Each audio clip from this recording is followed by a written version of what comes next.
Ассалаумағалейкум ағайын. Бүгін мына өздеріңіз білетін Мартин мен Фердинандтың осы өздерінің туған даласындағы соңғы күндер екен.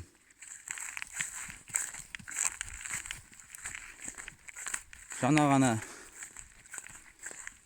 ойламаған жерден мал алушылар келіп, яғни коммерсанттар келіп, осыларды саудалап 170 мыңға әрқайсысына сондай бағадан өтіп кетіп жатыр. Мынау биыл дейтін дұрыс. Таскене деген бір бәле болды ғой. Ол бүткіл Қазақстанда болған шығар. Жан жақта. Оның кесірінен дұрыс оны ала алмады.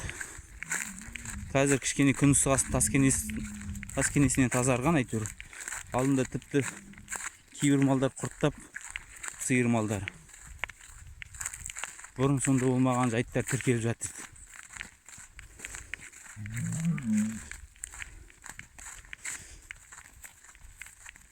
Сол мына Мартин мен анау жүрген Фердинанд қой, қазір қасынан жақындап түсірерім. Сол екеуін үйге қарай айдап алып жатқаным ғой.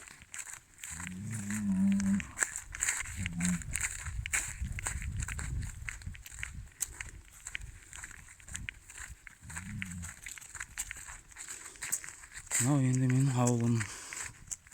Мынау тұрған Маштексай деген ауыл.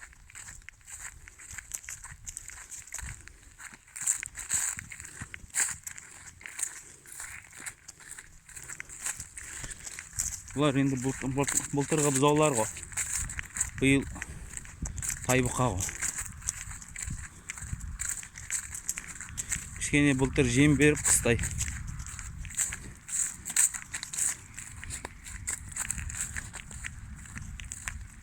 Әлгі ордақыда тұрған бұқалардың қасына қосып арасында күніне бір 2 мезгілде жем беріп солай ұстағасында өзінің қатарластарынан кішкене биіктеу, үрлеу.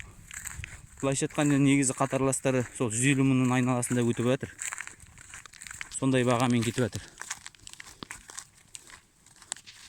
Енді бұл екеуін 170 мыңнан кетіп тұр ғой.